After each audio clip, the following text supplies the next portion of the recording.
En el vídeo anterior introduje varios conceptos, como el de la aceptación, la dualidad pensar-sentir, la atención plena, os hablé de mi experiencia con el psicólogo, de la exposición con prevención de respuesta, de los rituales, en fin, de una serie de cosas que he ido aprendiendo y que sigo aprendiendo estos últimos años sobre todo este mundillo del desarrollo personal, la espiritualidad, la psicología, la paz interior, la autoayuda incluso, en fin, como queráis llamarlo, ¿no? Así que hoy vengo a contaros más cositas sobre esto, a desarrollar un poco más sobre este ámbito, ya que se me quedaron bastantes cositas pendientes y además son conceptos que cuesta pillarlos intuitivamente a la primera, o por lo menos a mí me cuesta, ¿no? Así que lo expliqué, pero repito brevemente. La aceptación no es resignación. En una afrontas el problema, sin trucos, sin atajos, y en la otra lo evitas, lo ocultas. Y afrontar el problema no implica necesariamente tener que destruirlo, que atacarlo. Como dije, además en temas de ansiedad y demás no funciona así. Afrontar en este caso significa simplemente no huir, sin más. De hecho me recuerda un poco al concepto de poner la otra mejilla, que debe ser una de las citas más incomprendidas de la historia, yo creo. Y que para mí, de hecho, tiene un significado bastante potente.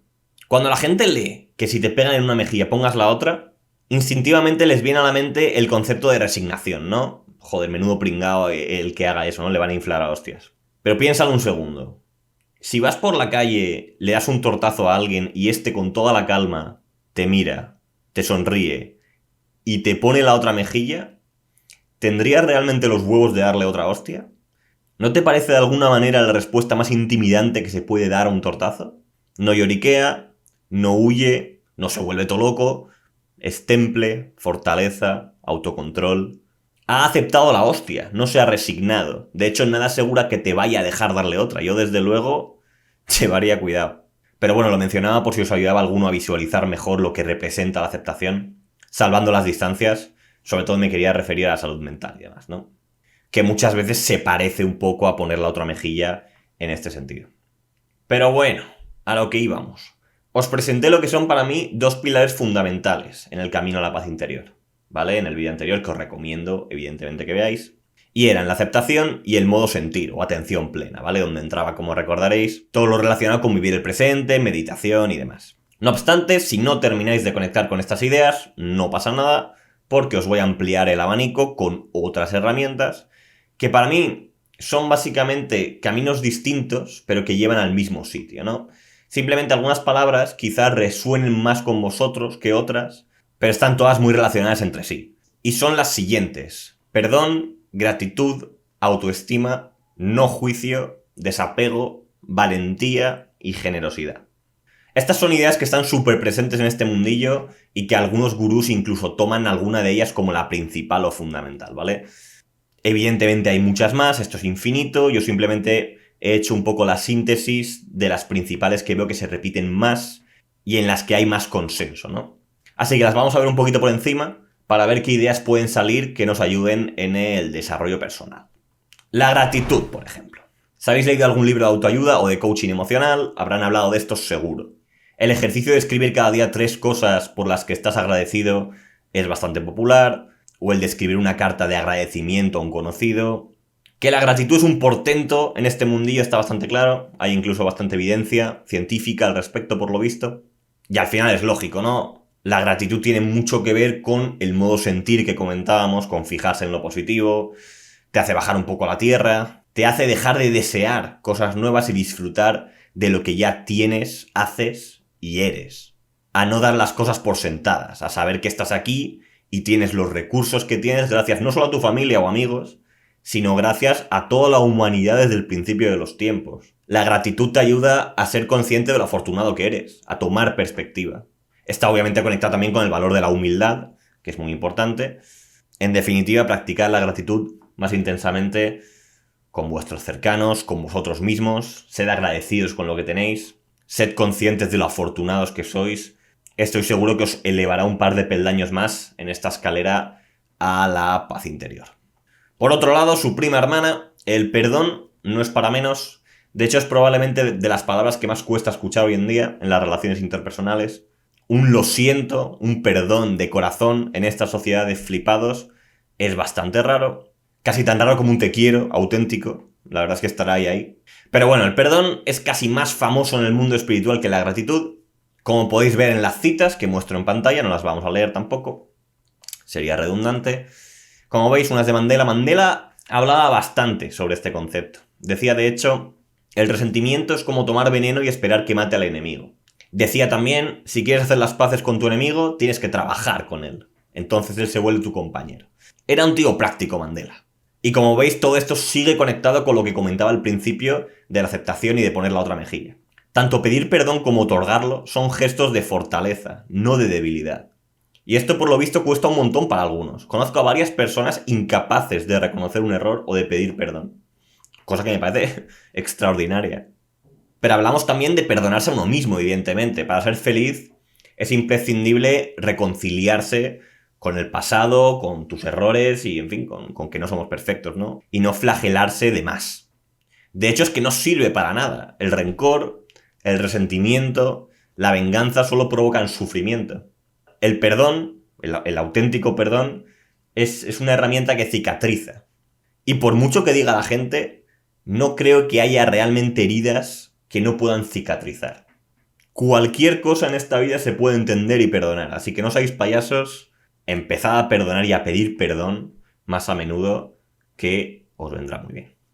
Luego tenemos la autoestima, que quizás podría ser un pilar fundamental por sí mismo, o daría para un vídeo entero, porque es realmente un tema súper amplio y muy importante para el desarrollo personal. Se podría decir que vital, incluso. Sin autoestima, todo lo demás es mucho más complicado. Para simplificar, no vamos a hablar de autoconcepto, ni de autoimagen, ni nada de eso. Los pros me matarán, pero vamos a dejarlo en autoestima, que es una palabra comodín, que entiende un poco todo el mundo más o menos, y no liamos al personal.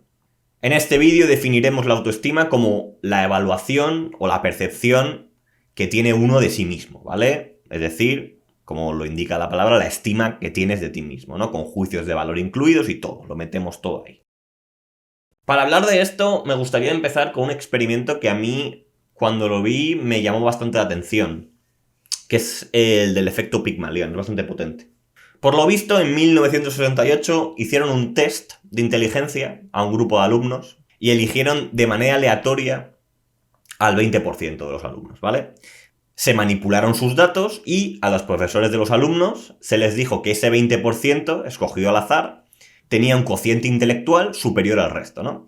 Total, que pasados unos meses se volvió a medir el cociente intelectual de todos los alumnos y al contrastarlo con el primer test, vieron que ese 20% escogido al azar al que se le había dicho que tenía más cociente intelectual, esta vez de verdad habían sacado mejores resultados. Es decir, tan solo la creencia o la expectativa falsa en un principio que se tuvo de sus alumnos determinó una mejora en unos meses.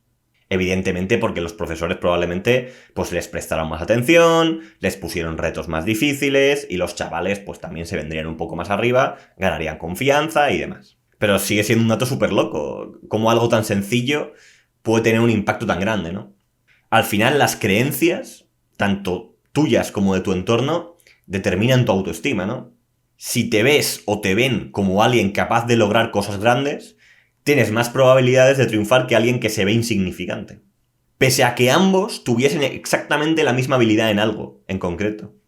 Una baja autoestima te estaría entonces limitando de gratis. No ganas nada. Simplemente vives por debajo de tus posibilidades reales. Dicho esto, cuidadito con la autoestima, porque no todo vale. Como ya mencioné en el vídeo del camino hegemónico, que os recomiendo también de ver, de hecho, el camino hegemónico y el vídeo de sentir versus pensar son top, yo creo, pero bueno.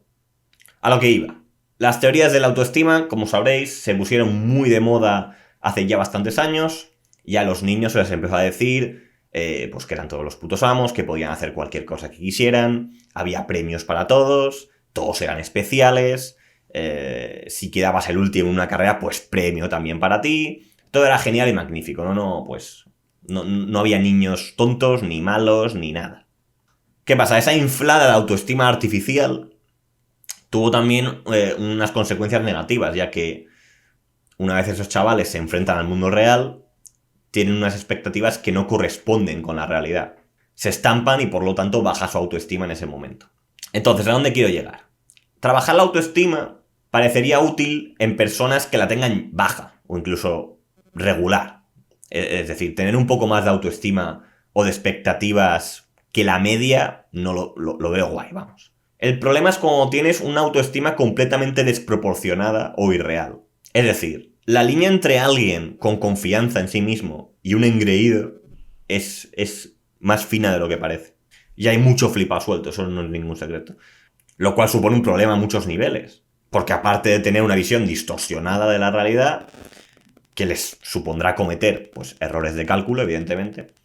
Además hay estudios que reflejan que la peña con autoestimas muy altas tienden a ser menos empáticos, por ejemplo. De hecho, siempre se ha dicho que los bullies tienen baja autoestima, que lo hacen como mecanismo de defensa y esas mierdas, pero es una puta patraña. O sea, la gran mayoría de bullies es al contrario, la tienen por las nubes la autoestima. Por eso creen que pueden hacer lo que pueden hacer.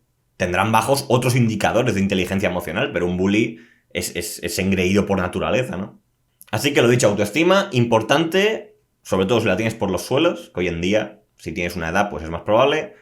Pero cuidadito con caer en la vanidad, amigos míos, que es pecado capital, como sabréis. Algún día hablaremos de la influencia masiva del cristianismo en toda la sociedad occidental, porque es muy llamativo todo lo que mantenemos todavía, pero bueno, eso para otro día. Seguimos. Este concepto lo he llamado no juicio, aunque probablemente tenga un nombre mejor, lo desconozco.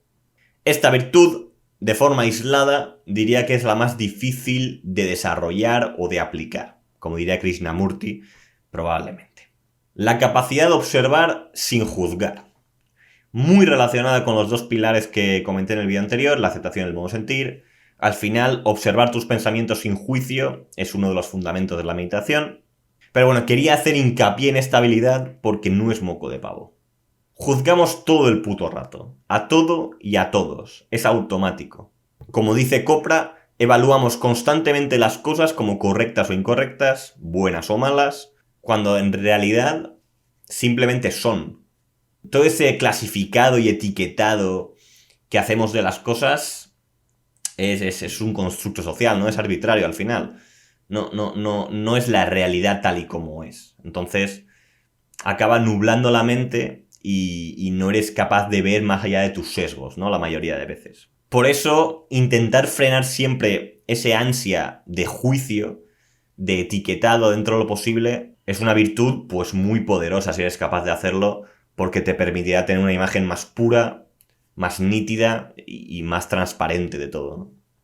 Vamos con el desapego, una cita rápida. El desapego no consiste en no poseer nada, sino en que nada te posea a ti. Es decir, el desapego hablaría de no tener dependencias, más allá de las obligatorias biológicamente, ¿no? No nos pongamos tontos tampoco. Pero para que nos entendamos, en relaciones personales creo que se ve muy muy claro. Todos hemos oído frases del estilo sin ti no soy nada, mi vida ya no tiene sentido sin X, ya no va a ser lo mismo sin X o no voy a ser nunca más feliz. En fin, nos hartamos de escucharlo incluso en canciones populares, ¿no? Pero es amor tóxico de libro. Por suerte, eso ya se sabe, ya va calando un poco más en la gente lo que es una relación sana y lo que no. Además, es que cae por su propia lógica. O sea, antes de conocer a alguien, tú ya tenías una vida. Habrás conocido la felicidad seguramente antes de esa relación y la conocerás también después. ¿Qué mierdas me estás contando? No es romántico decir esas mierdas de te necesito. De hecho, joder, deberíais odiar esa sensación de que necesitáis algo o de que alguien os necesita. Porque significa que ya se está viciando la cosa. Que no sois independientes. Lo realmente chulo es que alguien elija libremente estar contigo, pese a no necesitarlo. Ahí está la magia. Si lo necesitan, es cuando pierde toda la gracia, porque están condicionados. Una frase potente que podéis decir a partir de ahora si queréis es: no te necesito, pero te quiero. Si se la explicáis bien a la gente, no deberían ofenderse, pero hay mucho tonto suelto, así que cuidado.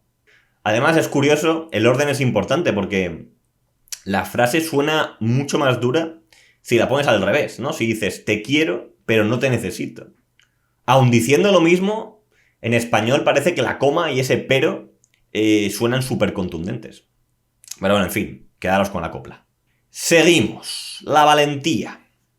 Mandela decía que no es valiente aquel que no tiene miedo, sino el que sabe conquistarlo. Esta diferencia, imagino que ya todos la teníais bastante clara, pero efectivamente ser valiente no consiste en no tener miedo. Los que no tienen miedo son los temerarios, los imbéciles o los psicópatas, ¿vale? Ser valiente es tener miedo, pero hacerlo igualmente. Una vez más, conexión evidente con aceptación, no de eliminar el miedo, sino de hacerle frente, de dominarlo. Richard Branson decía: el valiente no puede vivir para siempre, pero el cobarde no vive en absoluto. De hecho, Shakespeare decía algo similar: el cobarde muere muchas veces, el valiente solo una vez. Citas potentes, ¿verdad? Pues ahí va otra. Para ser feliz plenamente, hay que ser valiente. ¿Por qué? Porque el desarrollo verdadero, el crecimiento real, se da fuera de tu zona de confort. Se da en el filo de la cuerda. Las cosas que te da miedo hacer, que son difíciles, con las que no estás cómodo, son las que te hacen mejorar más rápido como persona. El riesgo, el conflicto, son el motor de la humanidad y lo hemos visto miles de veces en la historia. Los mayores progresos se dan en la confrontación, en la tensión. Y aquí quiero parar un segundo y hacer un paréntesis, a nivel personal, que me apetece. La sociedad actual tiene unos problemas de comunicación catastróficos, en mi opinión. ¿Por qué? Pues un poco por lo que estaba comentando, porque somos todos unos putos cobardes. Nadie dice lo que piensa. Todo el mundo está pendiente de no ofender, de quedar bien, de qué pensarán de mí. Todos intentan mostrar su mejor cara, y más ahora en las redes sociales. En el mundo laboral se ven transparentes esas dinámicas, por ejemplo. Nadie se moja, nadie habla de sueldos con sus compañeros, por ejemplo. Vaya a ser que alguien gane menos y se ofendan, y lo hablen con el jefe, y el jefe te eche la bronca. Uy, uy, uy, qué miedo. ¿Qué pasa? Que nadie acaba dando feedback real de lo que le parece nada a sus compañeros, ni a su jefe, ni siquiera a los jefes. Son todo indirectas, sutilezas, pantomima, tío. El humano no ha sido nunca tan putamente cínico, hipócrita y cobarde como lo es ahora. Y me toca los cojones. Para los que no me conozcáis, en mi círculo cercano, amigos, pareja, familia, se me conoce por mi falta de filtro en este sentido. No sabría exactamente cómo llamarlo, si provocador, agitador o bocachanclas directamente. Digamos que soy el novio al que miras de reojo en una comida con tus padres, pensando: madre mía, a ver qué va a decir el chaval este ahora. Bien, soy plenamente consciente de ello y lo modulo más o menos sin problemas. Tampoco soy un puto loco, a ver qué os pensáis. Aún así, trato de forzar siempre un poco los límites de lo que sería socialmente aceptable, digamos. Porque me gustaría un mundo donde la gente fuese más sincera, más directa, más transparente. Porque estoy hasta los cojones de que la gente vaya de puntillas a todos lados. Haced ruido, hostias. Mojaros. La superficialidad es jodidamente aburrida. ¿A quién coño le gusta hablar de cosas superficiales? Pues claro que quiero hablar de cosas polémicas abiertamente. De política, de religión, de sexo, de dinero, de amor, de amistad, de sueños, de sentimientos, de opiniones y pensamientos más profundos y personales. Porque ahí está el crecimiento, joder, ahí está la magia, ahí está lo interesante. ¿O es que acaso a vosotros no os gustaría poder hablar de eso sin tabús? ¿De qué tenéis miedo, tío? ¿De sentiros incómodos? ¿De ofender a alguien? ¿De que piensen que eres un chalao? ¿De que te rechacen? Tan débiles sois, tío. Que les den por culo y que se ofenda quien tenga que ofenderse. No merece la pena otra cosa. No se puede ser feliz plenamente si no es así. Así que sed valientes, joder. Sin ser temerarios, evidentemente. E intentemos hacer de este mundo un lugar un poco menos artificial, por Dios. Finalmente, la generosidad. O solidaridad, bondad, benevolencia, altruismo, caridad. En fin, hay un montón de putas palabras que enfocan en la misma dirección. Hablamos en definitiva de la virtud de dar. Hay un consenso bastante bestia sobre este concepto. Si no he leído 200 veces, de formas distintas, lo de dar para recibir, no lo he leído ninguna. O sea, les encanta en el mundillo hablar del karma y esas putas mierdas. Pero bueno, en realidad no hace falta ponerse tan idealista. Es un concepto súper básico, influencia cristiana una vez más, aunque probablemente anterior. Ayudar al prójimo diría que se autoexplica, ¿no? De hecho, hablando de idealismo, quiero aprovechar para hacer un punto y aparte y hablaros de una última herramienta un poco diferente, aunque la hemos tocado ya indirectamente. Pero antes de nada os quiero dar un poco de contexto. No sé si recordaréis que os hablé una vez del Secreto, un libro de Rhonda Byrne que me pareció una putísima mierda, con todas las letras. promovía la ley de la atracción, que viene a decir algo así como que la mente, a través de los pensamientos, influye sobre la vida de las personas, argumentando que son unidades energéticas que devolverán a la persona una cantidad de energía similar a la emitida. Vamos, que si deseas y piensas muy, muy, muy fuerte en ser rico, pues el universo al final te devuelve esa energía y serás rico, ¿vale? Claro, con semejante presentación yo estaba potando desde la primera página. El libro era una barbaridad tras otra, con un tono súper pretencioso. Es el peor libro que he leído en mi vida, yo creo. Tened en cuenta, además, que yo soy materialista, en el sentido marxista de la palabra. Bueno, no sé si Marx fue el que acuñó el materialismo, sé que acuñó el materialismo histórico, pero no sé si antes de Marx se hablaba de materialismo, supongo que sí. Bueno, a lo que voy, que la materia es lo que manda, ¿vale? Todo parte de la materia. En cambio, la corriente contraria, el idealismo, va por ahí diciendo que la realidad es fundamentalmente un constructo de la mente, que lo que priman son las ideas, lo inmaterial. Y a mí me toca los cojones porque en este ámbito en el que estamos metidos, de la espiritualidad, el desarrollo personal, es muchísimo más dominante el idealismo. Os sonarán ideas de este tipo, ¿no? El temita de las frecuencias, ¿no? De que somos vibraciones. Que si vibras negativamente, pues atraes cosas negativas y esas mierdas, ¿no? El rollito de las vibras. Otra frase tocha que he elegido es la siguiente: cuando cambias la forma de mirar las cosas que miras cambian. No vemos las cosas como son, sino como somos. Y el mundo exterior no existe, eres lo que quieres ser. En fin, ya sabéis por dónde voy. Viene a decir que todo lo que sucede en el mundo lo fabricas realmente tú. Que la realidad externa nace de la visión interna. Idealismo de libro. Todo es percepción, interpretación, visualización, proyección. Y yo tenía una guerra contra todo esto, pero literal. Siempre pensaba, sí, estad en Siria, entre bombazos, que entren unos soldados, violen y maten a toda tu familia y entonces vienes y me cuentas que es todo percepción y que lo tendría que mirar de otra forma.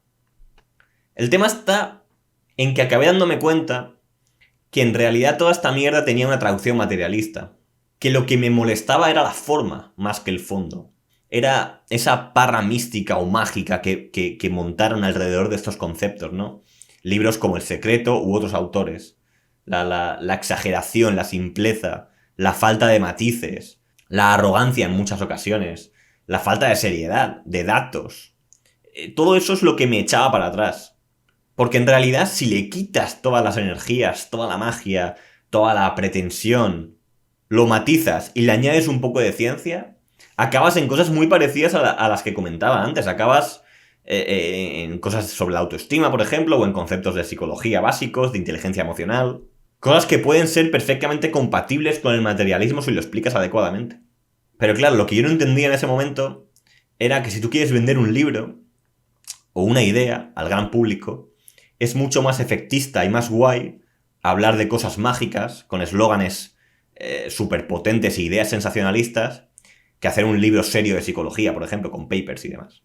Y que incluso al final, quizás hace parte de la estrategia. O sea, quizás es preferible que la gente tenga esa fe ciega o mágica, que no se cuestione en gran cosa, porque así digamos que los mensajes llegan más directos, ¿no? Te afectan más. El mensaje entrará más fácil, tendrá más impacto si crees en el envoltorio místico o mágico que le dan. Puede que simplifique la cosa para el populacho y alcance mejor sus objetivos. Pero claro, para mí supuso una barrera. Así que yo no podía venderos esta mierda así. Dicho esto, quitando la paja y entendiendo bien lo que hay detrás, no se puede negar que estas herramientas tienen una utilidad y un sitio súper importante en este mundillo. Así que las tenía que compartir sí o sí, ¿vale? Las podríamos resumir todas en una prácticamente, porque hablan todas al final de esa idea de percepción o de interpretación, de enfoque al fin y al cabo, ¿no? Creo que os podríais quedar con este par de frases, ¿vale? Que he puesto antes, os las dejo aquí en pantalla, que creo que te van a permitir entender muy bien el concepto y aplicarlo incluso, ¿no? Al final está muy relacionado con lo que comentábamos del no juicio, ¿no? El ser capaz de observar las cosas ya no solo sin juzgar, sino desde todas las perspectivas posibles, ponerte en el lugar del otro, tiene que ver con la autoestima. Como te digo, está todo muy relacionado, pero aprender esa virtud de cambiarte los ojos o las lentes que ven el mundo Es potente, es beneficioso, lleva tiempo, pero atención, atención, atención. Y poco más. De momento me voy a quedar aquí. Hay otros muchos conceptos o ideas que no hemos tocado, como la unidad, la responsabilidad, la abundancia, la gestión del error, en fin. Al final son miles y miles de personas que van rayándose para intentar, a través de simples palabras, encontrar un estímulo, un camino para desarrollarse, para mejorar y para caminar hacia esa paz interior que todo el mundo anhela, ¿no? No hay que volverse muy loco con la palabra en sí, sino más bien con lo que hay detrás de ellas, ¿no? Al final palabras hay infinitas y cualquier cosa te va a poder inspirar. Así que espero yo haberos inspirado con algunas de esas ideas, que mejoréis como personas en todos los ámbitos, sin olvidar, de todas formas, la lección más importante quizás, y es que el desarrollo personal o la paz interior es un proceso, no es un estado. El cambio es una dirección, no es un destino. Cuidaros mucho, ¿vale?